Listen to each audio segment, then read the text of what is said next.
playing around with sound tonight a little bit and lights.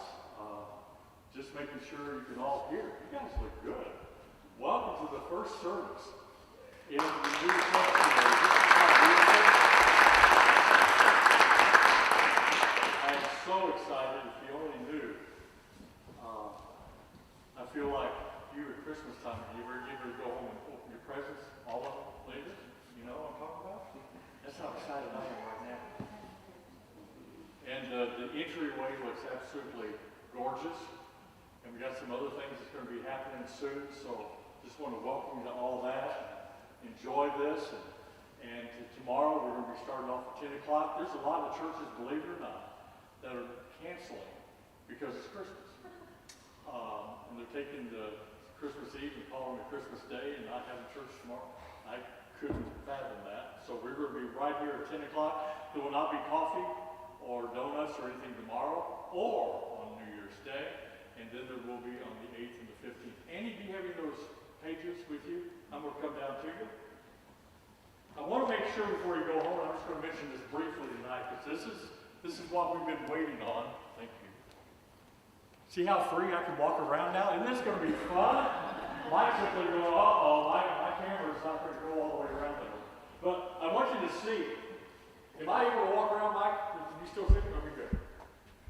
We have a two-pager that I want every family to make sure you get tonight, because you're saying, hey, wait, now that we're in the new sanctuary, when's everything starting? So we're doing it right here. Everything, all the events that we've been talking about for the last 5 years are on here, and when it's going to start, okay? So we have the Faith Connect group, which is Sunday school. That's going to start beginning January 15th. We have the breakfast cafe time, where the cafe is going to be open, where people do the casseroles. Remember all that good eating we used to do? That'll be beginning January 22nd. We're having the Wednesday nights. It's going to be beginning January 18th. Then each Thursday is the BSF. And then it's your turn over here. We have the Saturday night events with the young married couples with kids. That's going to be coming up. The Faith Women that's happening throughout the year at Jean's house. And then some of the community events and everything that's happening, how you can get involved in this. So when you leave tonight, just take one so you have access to it and somebody's Bible in your family, and you can find out, hey, when do I need to be there, when Sunday school start, and all those things are right here. We're going to continue to add to this. But if you didn't notice, everything has faith at the beginning. Folks, we're sitting on a foundation of faith. Because a lot of folks, a lot of churches, a lot of supporters would have said, I don't think it's going to happen. You don't have what it takes. I'm bailing out. But because of your faith, faith springs up through all of us right towards God. And we are in what we have worked for and diligently gave our time and effort and money and everything. But remember what we said on day one when we broke ground. All glory goes to God. Has to go to Him. And we will have a dedication that's going to be the latter part of the month in January to dedicate the building and to recognize all the workers and give them a little salute and kudos, things of that order. But anyway, want to make sure you know about that and what's happening tomorrow morning at 10 o'clock. Come here and we'll be ready to go. 10 will be on Christmas Day live online too for everybody that's watching online. Want to also let you know that I cannot, boy, I've been emotional. I cannot say how blessed I was and am the entire week from Sunday at noon until Wednesday morning or Thursday morning, I can't remember, 2 o'clock in the morning, whatever, when we finished, reading the Bible completely through. Who watched that or participated in that? Absolutely. Is that not unbelievable? Was that not just fun to stand here and just read? And it was tough to stand and read for an hour and sit and read for an hour, and you would get tongue-tied and the big words would come. And I don't know if anybody like me, but about halfway into it, it's like none of this is making sense. So you had to take a breath and slow down a little bit and let it all happen. But thank you for we didn't have, to my knowledge, one person that didn't show up or didn't have themselves covered to be here. And it was just a beautiful event. And Mike, do you remember how many minutes people watched? It was in the thousands, and 30% of it was our folks, if I remember right. 24,240 How minutes. many? 24,240. 44,240. 24,240. 24,000 minutes people watched. And I think the average was a little over an hour and 20 minutes, something like that, in that area. When people logged on, they stayed on for about an hour and 20 minutes. You know, I have a radio show on Sunday nights. It reaches about 1.7 million. And I really don't care about that many people that watch us if they only click on and then click off. So my average is about 46 minutes in that hour show. So if they're listening, then they're clicking off when I talk at the end and don't want to hear me. But to have somebody come on for an hour and a half, it was impacting some people. So thank you for doing that. And yes, we're going to do something like that later on. And tomorrow I'm going to share with you, after we read the word through, what I'm going to give you for a challenge for the week before New Year's. And you'll have a 4-page handout tomorrow at church. So you want to make sure you come to be able to take it home. And moms and dad, I want your kids to do this too. Esther's going to do it in children's worship and nursery. And I want you guys to do it. So make sure if you get those, get the handout. And then we're going to do something. I'm not going to tell you till tomorrow morning. And I give you a whole week to do it. And then after you do it, let me know you're done. And then we're going to have you come right up on stage and share throughout the year what and how you've done. Okay, so that's going to be a little surprise that we will talk about tomorrow morning. Kind of let you know what's happening. I got a couple more songs. I want to let you know to go ahead and start preparing your hearts for communion. Because we'll be doing that here shortly. I won't be too long tonight, not like normal. Because I have some Christmas gifts to open myself. I forgot what I bought myself. I can't wait to go home and open it. We're going to kind of slow things down, try to get your hearts and your minds in the mood of why we're here. We'll do the first verse.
Did anybody that as you was reading through the Bible,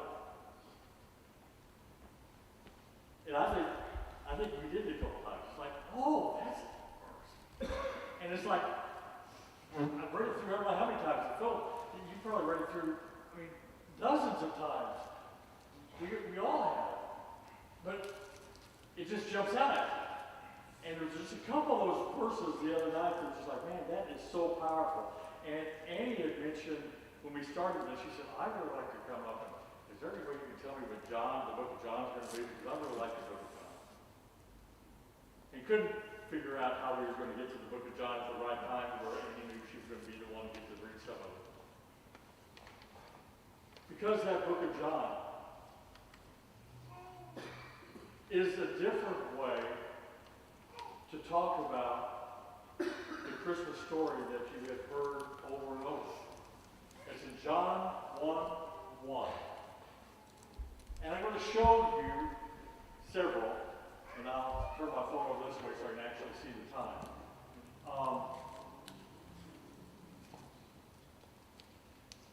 Some wonderful facts about Christmas that I don't want you to miss. Tomorrow we're going to give you 3 gifts that God gives us at Christmas. That as your pastor, I want to make sure you get and you don't go out of tomorrow's service without those gifts that only can come with that right thought process of Christmas. But 10 things, 10 facts of Christmas that I really want to jump in on. But I just want to read a little bit of John 1:1 just to get us in the mode, in the mood. And I made sure we sang Emmanuel because that word means God with us. John 1:1, in the beginning was the Word, and the Word was with God. He was with God in the beginning. All things were created through Him, and apart from Him, not one thing was created that has been created. In Him was life. And that life was the light of men. The light. The light shines in the darkness, and yet the darkness did not overcome. Jump down to verse, if you would, 10. He was in the world, and the world was created through Him, and yet the world did not recognize Him. He came into His own, and His own people didn't receive Him. But to all who did receive Him, He gave them right to be children of God, to those who believe in His name, who were born, not of natural descent, or of the will of the flesh, or of the will of man, but of God. It was all free. Here's the arrow words. The Word became flesh and dwelt among us. We observed His glory. The glory as the one and the only Son from the Father, full of grace, full of truth. Verse 15, John testified concerning Him and exclaimed, this was the one that I've been talking about, the one that's coming after me. He ranks ahead of me because He existed before me. Indeed, we have all received grace upon grace from His fullness. For the law was given through Moses. Grace and truth came through Jesus Christ. No one's ever seen God. The one and only Son, who is Himself God. And it is at His Father's side. He has revealed Him. The first fact I want you to understand is God is with us. Because of this event, God's with us. It says in Matthew 1:23, look, The virgin will conceive a child, and she will give birth to a son, and they will call him what? Emmanuel, which means God is with us. So that's the first fact that I want you to either write down or at least understand, that God is here. The second thing, God hasn't forgot us. He's remembered us. Now, you got to remember, if you look into your Old Testament, look to the book of Malachi, and don't turn there because that's not what we're going to be reading, but if you just look it up sometime and go, when do they say that this was written? And you have one of those little Bibles that has a little intro about who wrote it, what's the scope of the book and the context, and how many years, or what year was it written? And they pretty well say that Malachi was written between 440 and 400 BC, before Christ.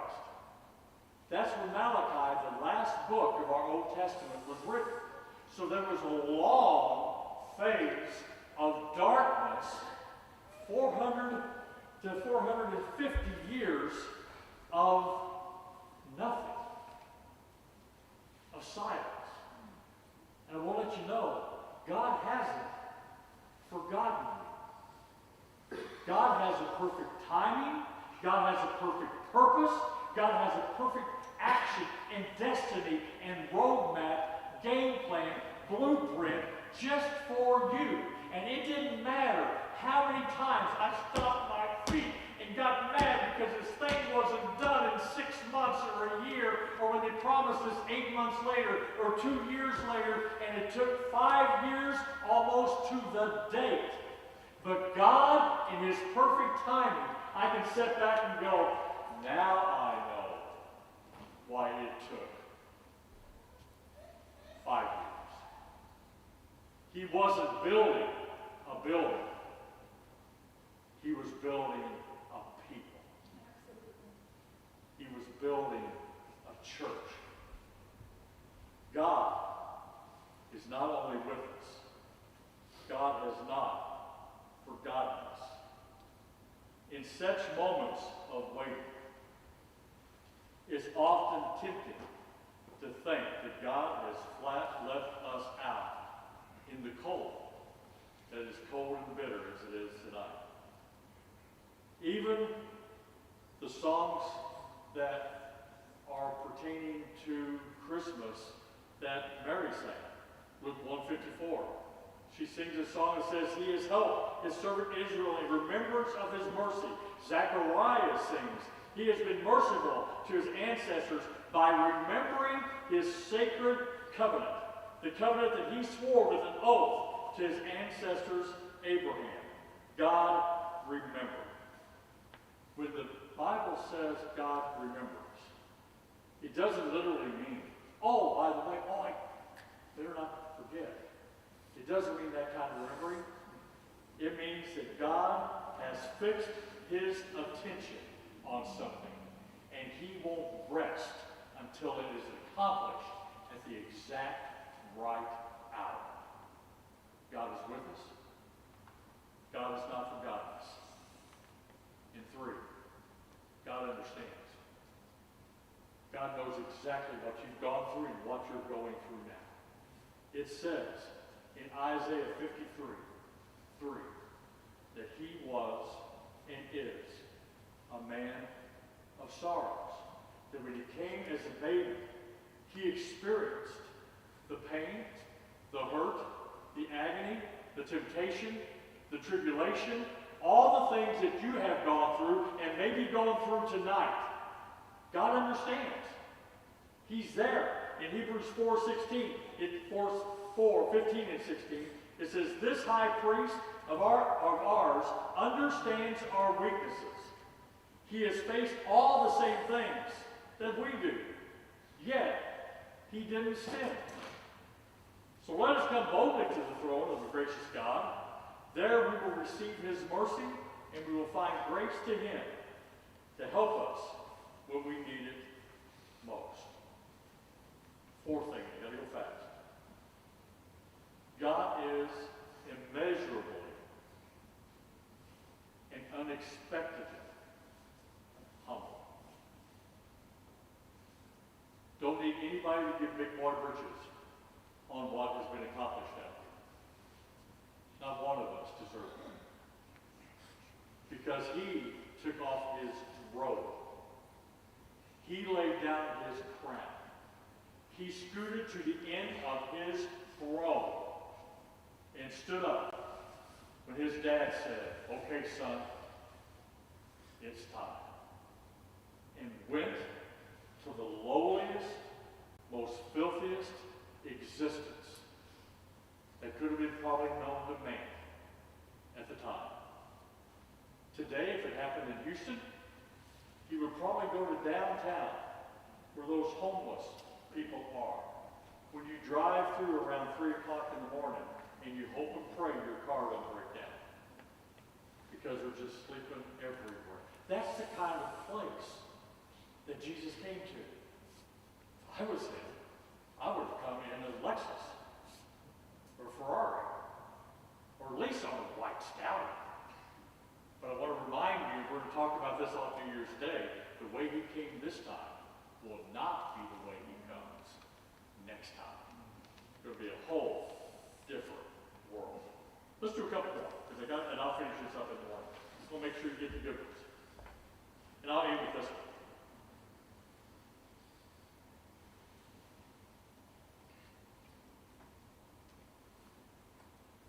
God is at work in your darkness.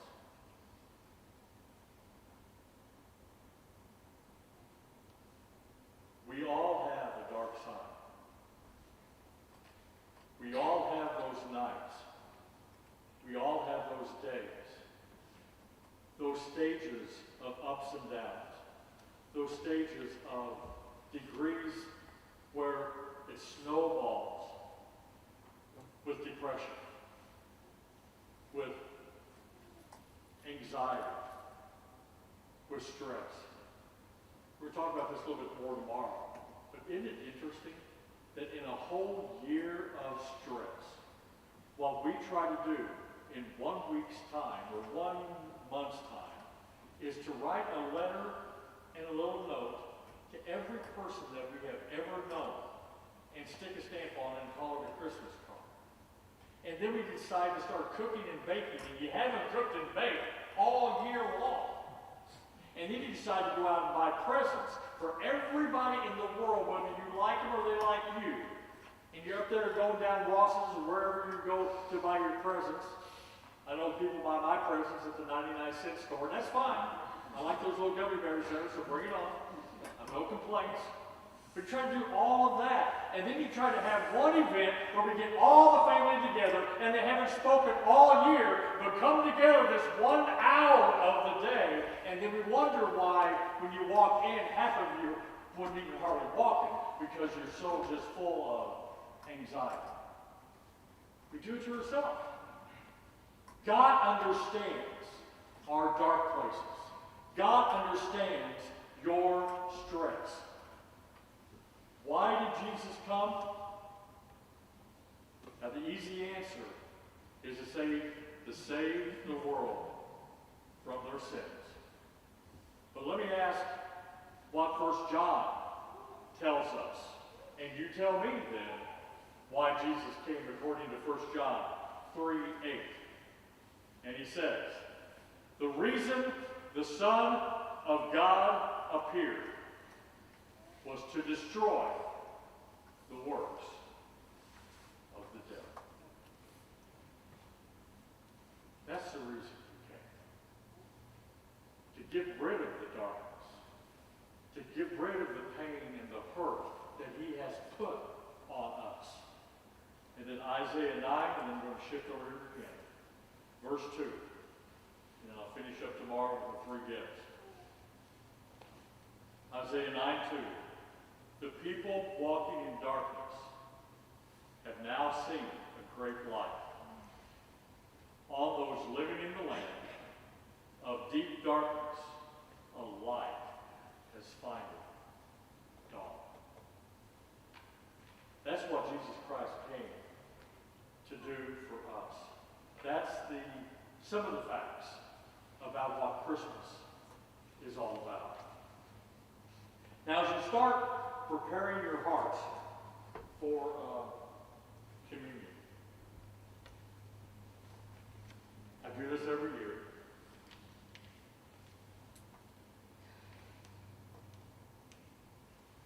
And I want you to listen to the words. And let it be a song that puts you in the mode to receive what the baby came to do, was to die on the cross. That finished it all. That settled the score. That game's over. And we need to recognize that. But do you think that we've all captured what it meant? I don't think all of us have. I don't think those that were in the story have. Let's see, my piano has got rid of the juice. Hang on. That could be treacherous.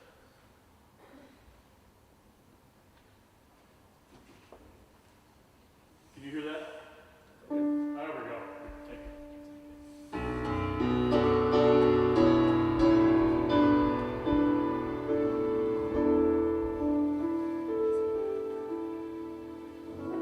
Prepare your hearts as we ask the questions. Mary, did you know?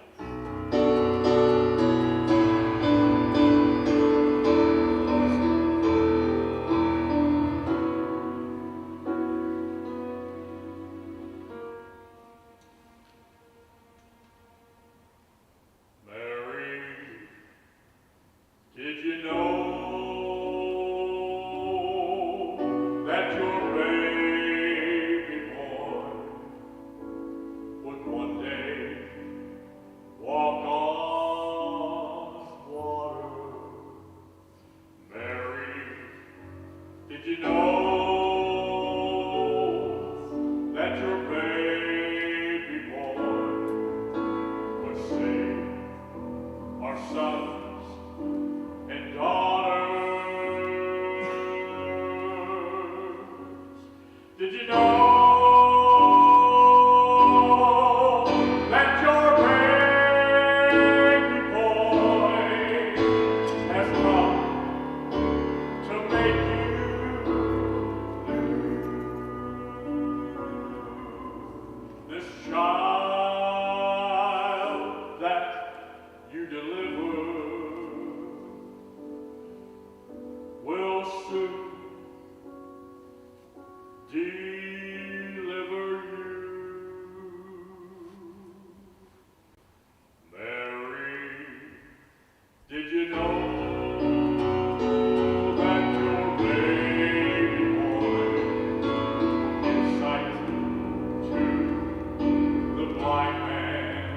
Mary, did you know that your baby boy would calm the storm with his hand?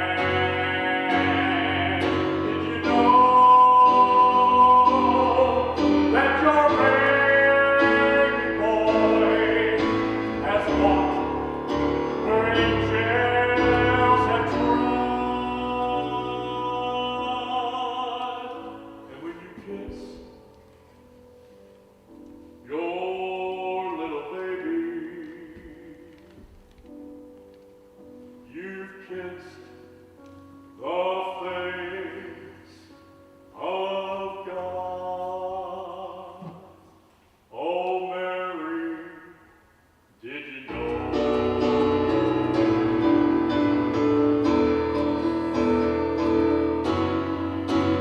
Mary, did you know?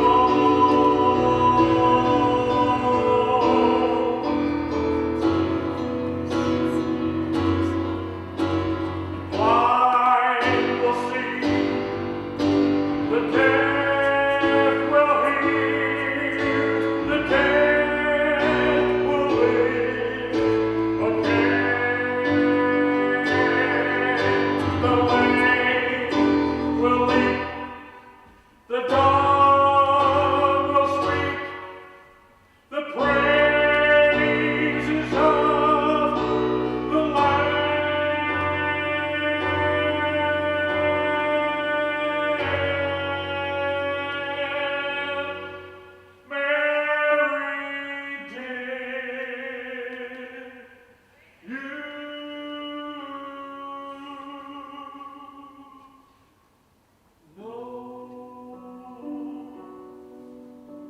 that your baby boy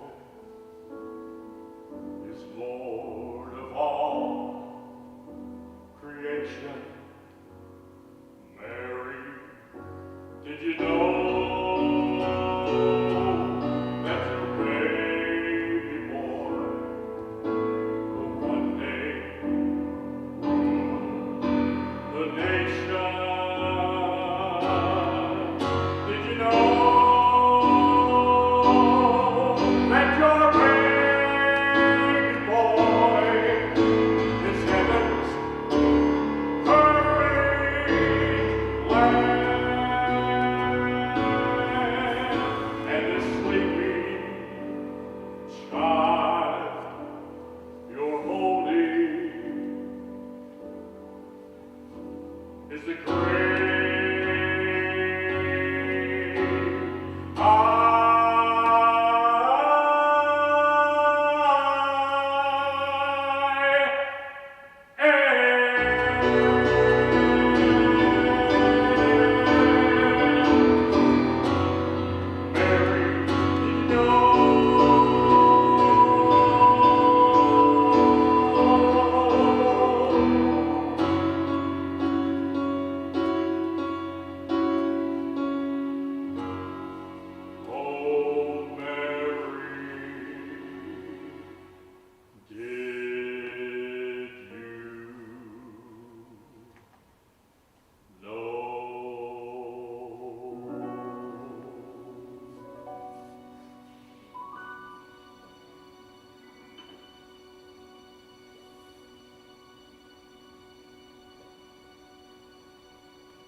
as the deacons come forward, I want you to prepare your hearts,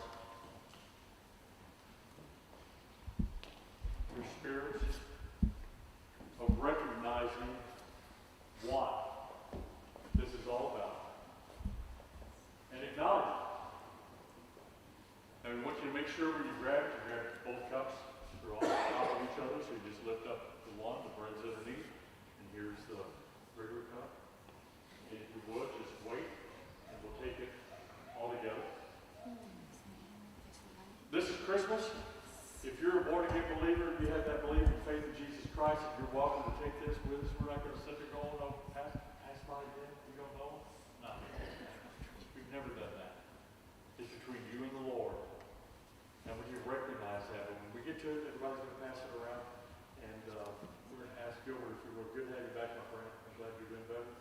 If you would just lead us in the word of prayer and bless both. And we'll have both of them right here, and then both be handed out together if you would come. And thank you, sir. Our Holy Father in heaven, we thank you so much for gathering the people here in the church. And we thank you, Lord, for everything that you've done for us.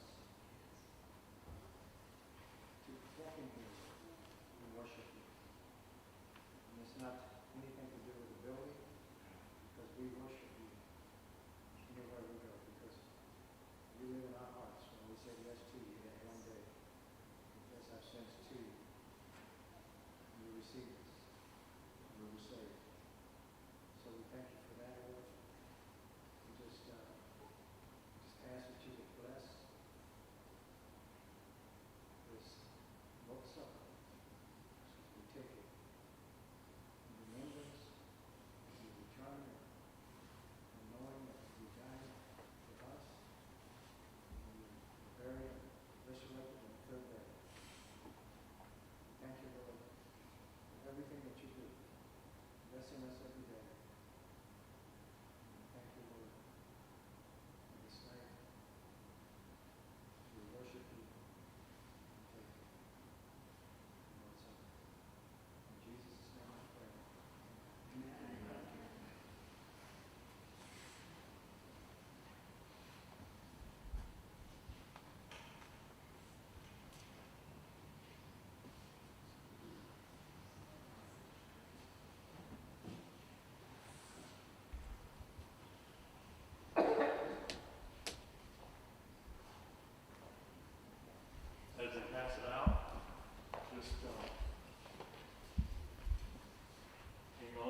just a second and we'll take it all together.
Gentlemen, if you would. If you think that bugs me, it's great. I want them to come set me up on the canopy.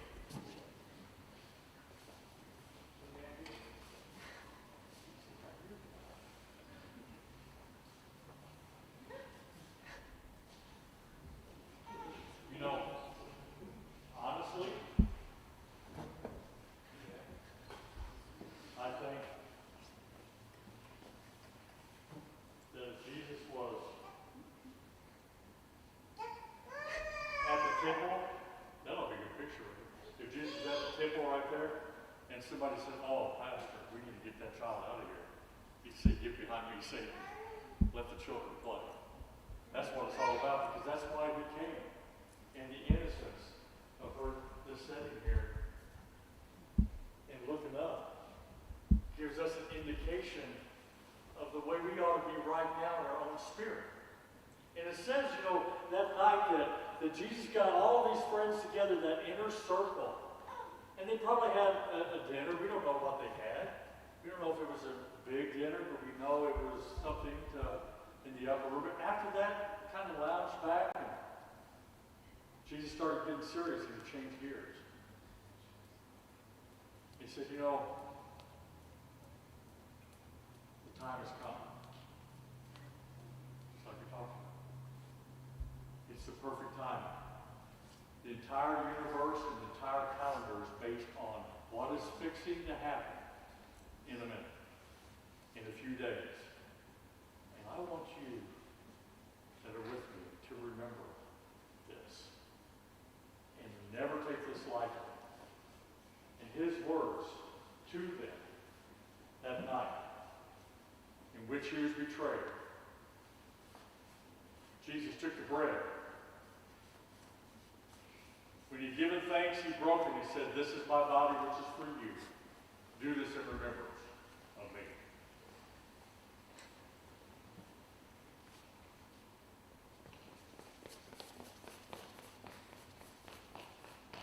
Now, in the same way, it wasn't enough to just have the body broken. The blood had to be spilled.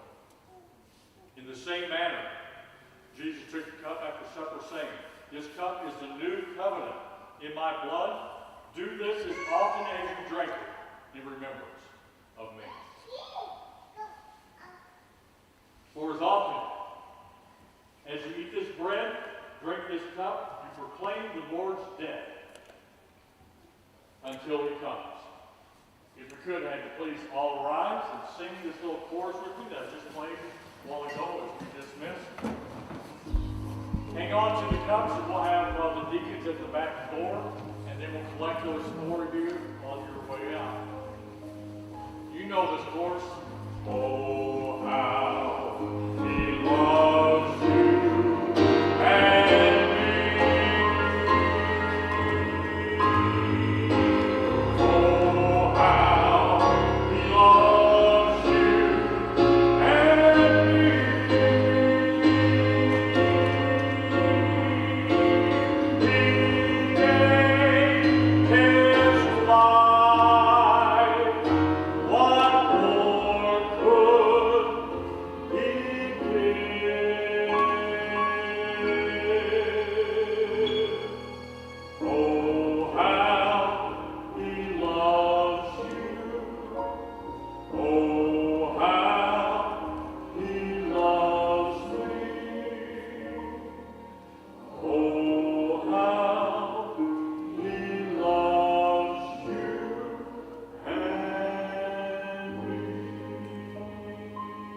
Merry Christmas, and we will see you tomorrow.